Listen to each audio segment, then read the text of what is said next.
you can't judge by what people are doing now, what they're kind of interested in, and what they're going to be interested in the future and stuff, because there's so much that people kind of have to just deal with in their lives that like they don't, it's not like someone might be um, feel like they're in a rut or something, but they might kind of have different ideas or interests and stuff like that that are just completely, I don't know, that's been kind of something surprising about like online stuff, and that is that there's people that uh, um, I feel like if I had just met them on the street or something like that, I probably would have no concept of the fact that they're interested in the same kind of things that I am or something like that, or not even Right. interested, but kind of like we could talk about things, and I'd be Yeah. like, oh yeah.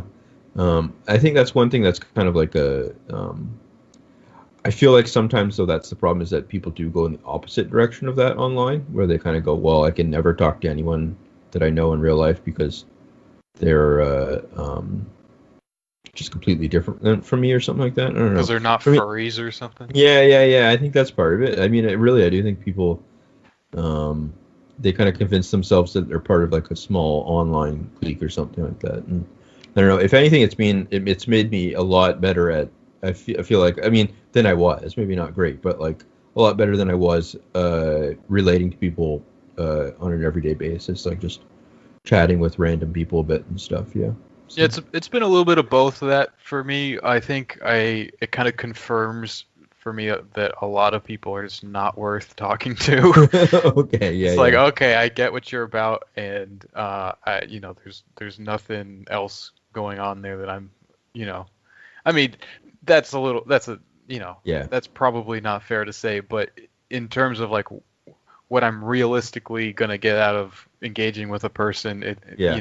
it is exactly what my like first impression is, I think in most Sure. cases. But Okay. then the other side of that is that yeah, there's a lot of people who you would sort of write off because they have this kind of job or they're from this kind of background or whatever, or you would just assume that they don't want to engage with you. I think Yeah. Yeah. actually That's a big thing. Yeah. that's been something that I've really experienced with Muslims online is that I kind of felt like okay, well, all the kind of jokes that I make and the kind of crazy things that I like think about and say and all this kind of stuff, like it's not really something I should be saying around Muslims because they're a little more conservative and more uh, quote unquote traditional and whatnot.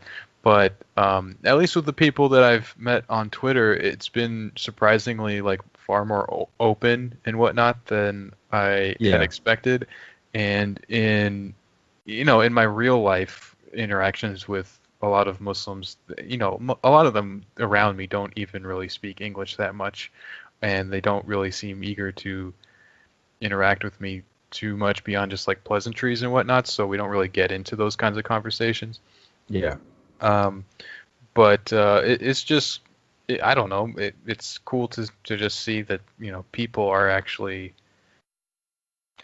are people in the same way that I think of myself as a person, like I'm Sure. not such a weirdo. Yeah. Yeah. Do you? I think, and that's kind of a good point too. In that, I think religion does change in some ways that kind of um, attitude in some ways because it does make you a bit more, I guess, like I don't know the word, but like democratic or something like that, where you kind of, I don't know. I think when there's it's like a in secular society or something like that, there is that tendency to kind of write off people too much, and then feel like you don't have some, spirit of brotherhood or something with them, Yeah. at least some kind of residual level. Like it makes it very easier yeah, to just kind of say, oh, get rid of them or something, instead of kind of be like, well, hopefully something good will happen to them or something, kind of thing, so. Yeah, I think you have to have some kind of sense of humanity, and in religious kind of perspectives, that's a really fully formed uh, concept that kind of encompasses like your whole experience as a human being. Like you don't just see people in terms of, oh, we're in this class, so I can relate to these people, but those other people in that class are like so different, Yeah. or people from this ethnicity or this background, I can't relate to them if they're from this other one, or whatever it is. Um, Sure. I think that it's pretty difficult to get at an idea of humanity that's universal from a secular point of view that isn't flat or Yeah. or or It really narrow in some way. it ends up kind of being imported into that kind of quest idea we were talking about sometimes, where it's an idea of humanity, but it's kind of like it has to be reconciled in the future because right now we're so divided in lots of ways. I guess. Yeah. Yeah, I don't that's know. true. Yeah, you kind of have this like postponing of like at some moment in the future we will all be human together, but right now it's just this group or the people that think this way. Yeah. And that definitely happens with religious groupings as well, you Sure. know. Yeah. But I think there's more potential for a actual kind of humanism to be Yeah. a little bit ironic about it from No. a Yeah. Yeah. Yeah. from a religious point of view. Sure.